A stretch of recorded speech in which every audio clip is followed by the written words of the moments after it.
it is impossible to put into words just how bad our government has fucked up the response to COVID and the economic crisis. It's the words just do not exist in the English language or any other language that has been in existence. Because, and another point that's important to note is how on purpose this is. It's not an accident. It's not like they can't figure out what to do.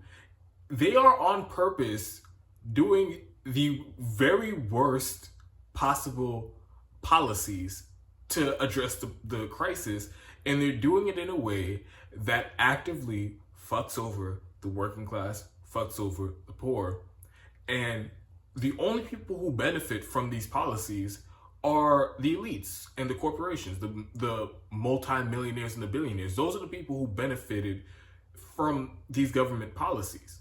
So the news came out today that on top of all the bullshit and chicanery that Joe Biden has been trying to pull with the stimulus checks, he promised $2,000 stimulus checks immediately. And then after he was elected, the Democrats had the Senate and the House. Oh, did we say immediately? We mean sometime later, maybe a couple months down the road. He's been in office almost 2 months now. Still no stimulus checks. And then he says, oh, did they say $2,000? We actually meant $1,400. And if you add in the $600 that Trump gave in stimulus back in December, then that equals $2,000. So he's been doing all that bullshit. But now, even worse. So now the Biden administration, along with conservative Democrats, really extremist Democrats in the Senate, and they cooked up some type of deal where now they will give stimulus checks to even less people than Donald Trump did. The specific number, I think, is 17 million people, 12 million adults, and 5 million children who received stimulus checks under the Trump administration won't receive them in this next round of stimulus checks, in the stimulus bill that Joe Biden is about to pass. And then when asked by reporters about this, Jen Psaki, the White House press secretary, she gave the most disingenuous, sleazy answer imaginable. So this is for absolutely no reason. Nobody has provided any sort of explanation as to why the 17 million people who received it under the Trump administration won't get it now. But because they lowered the income requirements, I believe, and I'll have the specific numbers up on the screen. But they lowered these income requirements, the threshold for the cutoff for whether or not you can get a stimulus check. Gave absolutely no reason as to why. So when asked about this by a reporter, Jen Psaki says, well, 98% of the people who receive stimulus checks under Trump will get it under Biden. Isn't that's the magic of spin.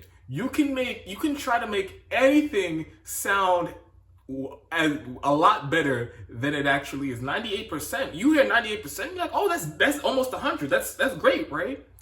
But it's two things. It's incredibly disingenuous to use percentages because, yeah, you could say 98% of people who got it before are going to get it now.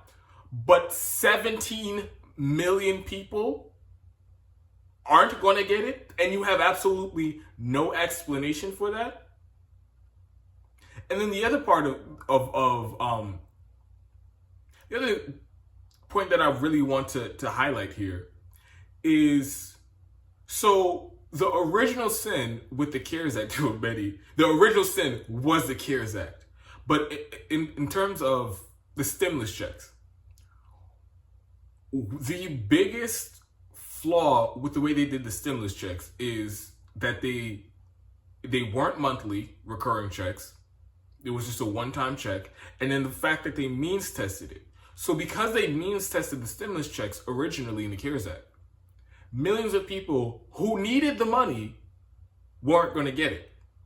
Millions of people who maybe were disabled or for whatever reason they didn't work the year before, so they didn't file taxes for 2019. So all of the stimulus was based on whether or not you filed taxes the year before. So people who are disabled or for whatever reason weren't able to work the year before, if they didn't file taxes, they already ineligible for a stimulus check.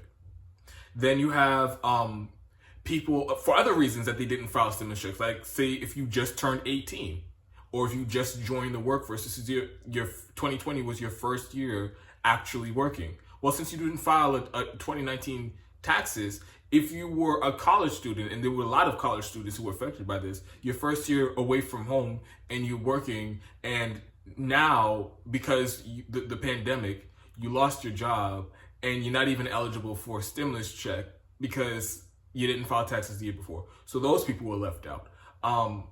There are people who made more than the income threshold in the stimulus check, and because there was massive layoffs and job losses and wages lost, they may have been doing fine the year before, but during the economic crisis, they were one of the millions of people who lost their job, one of the millions of people who lost wages, and that isn't reflected in their data because they're only going by the 2019 taxes. So they can see, oh, you were doing fine in 2019, so you don't deserve a check. But meanwhile, those people might have lost their job and have absolutely no income. So those people were also left out. So in all, there were millions of people who needed money who did not get a single stimulus check last year. And it was because of the way they framed it in the CARES Act. And now, they're basically, in Jen Psaki's statement there, that 98% of the people who received the stimulus check are going to get it this time. So what they're saying is, they're basically acting as if the people who didn't get any government assistance before, they just don't exist. And the only people who should even be considered for a stimulus check were the people who got it before. See, pay attention to the game that they're playing there. They already limited the amount of people, left millions of people out, and now they're going to do it again. And instead of talking about in whole the amount of people in this country who need a check that won't get a check, instead of using that as framing it as that's the entire population, using the entire population as a percentage, they're going to go by the percentage of people who already got a check. So they're adding means testing on top of the means testing. And it's the lengths that they're going to not give people money in the worst economic crisis is disgusting. It really is disgusting. And it's just wild to me because, and I've heard several people bring this up, if you notice, the only discussions about what should be cut or if this is too much money, we're giving away too much money, the only negotiations around how much money to give out in terms of the stimulus bills, the only thing on the chopping block is money going directly to people. That's the only thing on the chopping block. There has never been any discussion about the PPP, the Paycheck Protection Program, which has just been a fucking scam.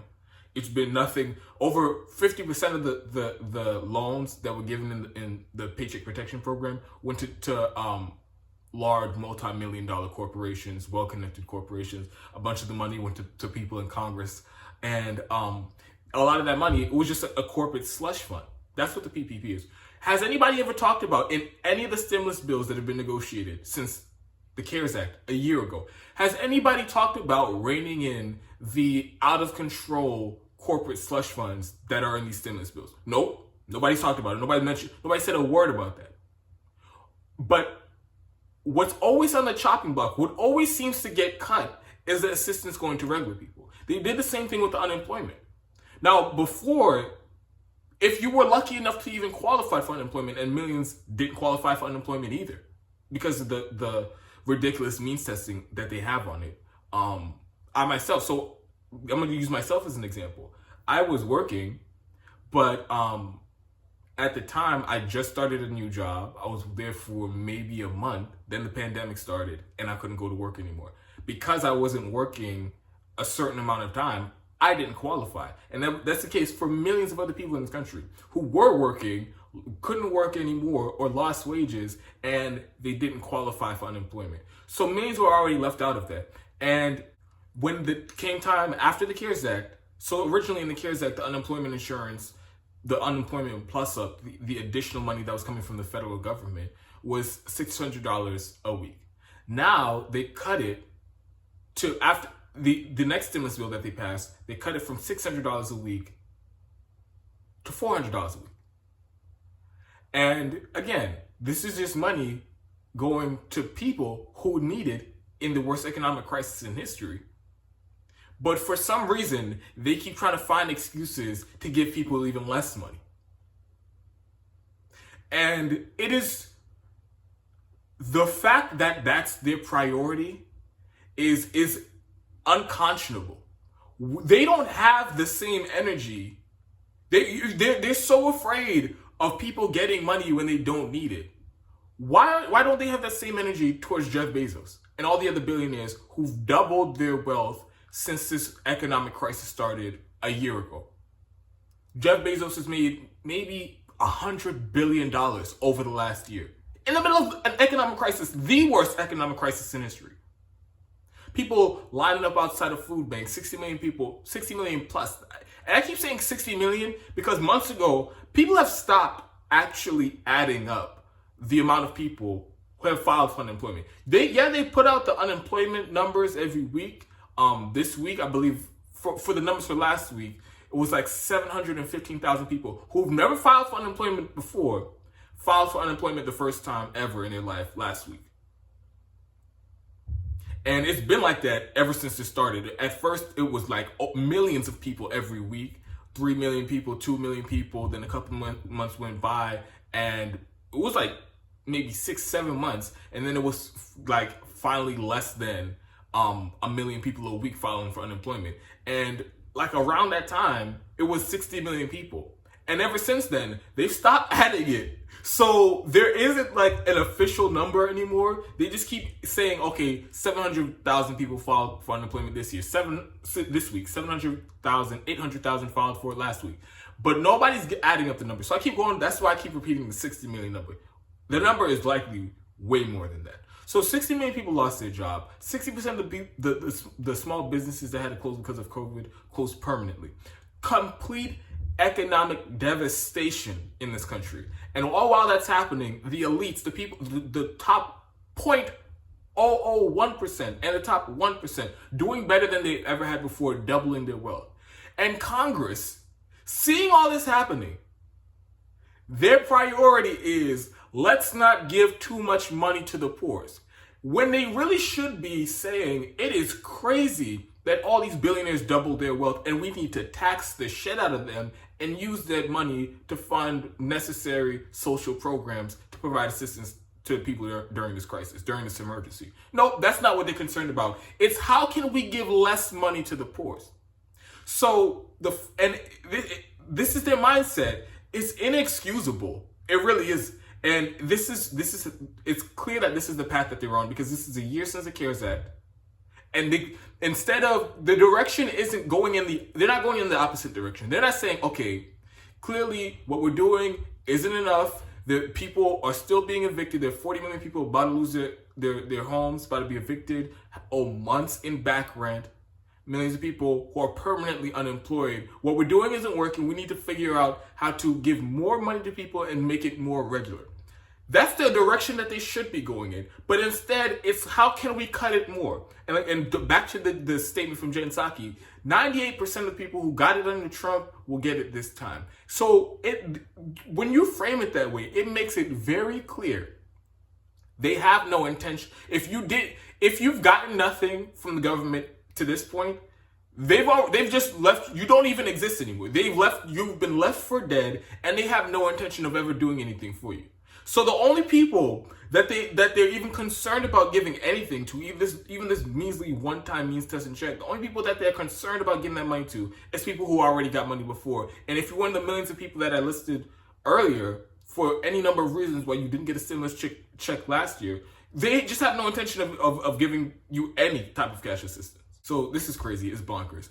And It doesn't have to be like this. This stimulus bill, this obscenity does not need to pass the House and the Senate and be signed by Joe Biden. And then another thing about it too, once they pass this shitty stimulus bill, I would be surprised, I would be shocked if they passed another stimulus bill before August. You saw how long it took them to do anything after the CARES Act, right? It took them 10 months after the CARES Act to pass anything else. And what they did pass was a shitty $600 stimulus check. That's what they did 10 months after the CARES Act. I would be shocked if they passed another stimulus bill before August. And then that stimulus bill would probably be another shitty one-time mean tested check. Just the same. So we're in a situation where this is unacceptable. This piece of shit that they're trying to pass and act as if this is some type of emergency relief in the middle of the worst economic crisis in history, during the middle of a deadly pandemic. This shit should not pass. This shit should not see the light of day. And this falls into the lap of these elected progressives. This falls in the lap of Bernie Sanders, namely because he's the budget chair and he's running the show in the Senate. He's literally the one who writes the bill in the Senate. So they need to draw a line in the sand here. And they need to say, under no circumstances am I voting for this shitty stimulus bill unless we fix it and make it actually help people. All it would take is 6 people in Congress, 6 Democrats in Congress. AOC, the Justice Democrats have more than enough numbers. AOC, Cori Bush, Jamal Bowman, Ilhan Omar, Rashida Tlaib, Marie Nguyen, Ro Khanna, Pramila Jayapal. All it would take is 6 Democrats in Congress, 6 progressives in Congress, or even just Bernie Sanders in the Senate to put a hold on the bill and say, I'm not voting for this unless it has something in it that I want that helps the American people. And if they refuse to vote for it, then there's no way it passes. Because in the House, there's 0 Republican votes for it. In the Senate, there's 0 Republican votes for it. And in, like I said, the House, the Democratic majority is like 6 votes or something like that. And so if 6 Democrats say they're not voting for it, it can't pass the House. In the Senate, the majority, they have a 1-vote majority in the Senate. If Bernie Sanders says, I'm not voting for it, they can't pass it in the Senate. So they have in fact, they have more leverage than they have as much leverage and power over the stimulus bill than you can possibly ask for. They have the ability to block legislation in the House, and they have the ability to block legislation in the Senate. So if they are serious about these policies, and it looks like they're not, but just so everybody knows, they have the opportunity to stop this bill from passing and to demand actual policies. Because this is a must-pass bill. There is no, if 6 Democrats in the House don't vote for it, we're going to scrap it and we're not going to do anything. Joe Biden knows he has to pass this bill. The Democrats know they have to pass this bill. So if the Democrats in the House or Bernie Sanders in the Senate put an end to this bill and say, I'm not voting for it, that means they have to renegotiate. That means Joe Biden and Democratic leadership would have to go to them and say, okay, what do you need to have in this bill for you to vote for it? That's called negotiations. And at that point, they could demand anything. They could demand UBI, monthly universal checks to everybody in this country. They could demand Medicare for all, which they should have been doing since the fucking CARES Act. Rent and mortgage and debt cancellation to deal with the 40 million people who are going to be evicted. There are any number of policies, hazard pay for the frontline workers who've been risking their lives for the last year. There are any number of policies that they could demand in the stimulus bill to actually help people, to actually provide emergency relief, which is the entire purpose of this bill. All it would take is for them to kill this bill and say under no circumstances am I voting to give even less checks than we did before. Under no circumstances am I going to vote for another means-tested one-time check after we left people dead for an entire year. It's all up to them. And then people will go around and try to put the blame on them, say, oh, you're gonna let the unemployment insurance expire for the 20 million people who are still on unemployment at this point. It's gonna be your fault. You're gonna be holding up the relief to people. And like I said before, this is part of the negotiations. And yes, you don't have to accept that framing. You can flip it on its head. Because the Democrats have had control over the House, the Senate, and the White House for almost 2 months now. They could have passed any number of stimulus bills by this point, and they chose not to. They chose to kick the can down the road up until the deadline to right when the unemployment insurance was going to expire, just so that they can bend people, the progressives, over the barrel and tell them you have no choice to vote for it, or unless 20 million people are going to be kicked off unemployment, and it's going to be chaos, and it's going to be on you. All they have to say is, we're introducing a single-page bill that provides $2,000 checks or $3,000 checks. I'm upping it. It's $3,000 or $4,000 checks to everybody every month in perpetuity. And we put this legislation in there. The Democrats control the House, to control the Senate, control the White House. All you have to do is sign it, and people are going to be getting direct cash assistance from the government immediately. So there is no, oh, we're holding up assistance. If you're worried about people desperately needing cash right now, that bill is right there. But you don't want to do that. You want to pass this shitty stimulus bill because you don't want to actually provide assistance. You want to give people the bare fucking minimum to get them off your backs without actually doing anything to address the real crisis here. So they have this opportunity. If they really mean the shit that they say, then they have to do it. And the Rokana, Pramila Jayapal, they're already saying, oh, we're going to vote for it anyway. No matter how shitty it is, we're going to vote for it anyway. And if that's the position you're going to take, if you're never, ever going to kill a bill because people need the assistance, okay, then you're admitting you'll never get any of the policies that you want. Because that is always going to be the price of negotiations. That's politics. People's lives are on the line. And if you're not willing to say, draw a line in the sand and say, this is so bad, I don't care if it gets people $1,400 checks. The fact that there are millions of people who won't get it, the fact that it doesn't address the systemic problems here, means that I cannot in good conscience pass this and then sit by for another 10 months and just watch the country fall apart. That's a reasonable position to take. And if you won't take that, then that means the corporate Democrats will always win. Because then they will always tell you the same shit. You have to vote for it because it's going to help somebody. And either you help somebody or you help nobody. And if they haven't caught on to this yet, a year after the CARES Act, then they're never going to get onto it. So again, I'm not putting a bunch of hope in them doing the right thing. I would love for people to rain hell on them. I want pressure on these elected progressives like nobody's ever seen. I want forced to vote times 10. Because there's no... Passing this bill is egregious. And there's no defending it. So it's going to require public pressure on these elected progressives to actually draw a line in the sand and say enough is enough, and we're not passing this shitty stimulus bill just because you say it might help somebody.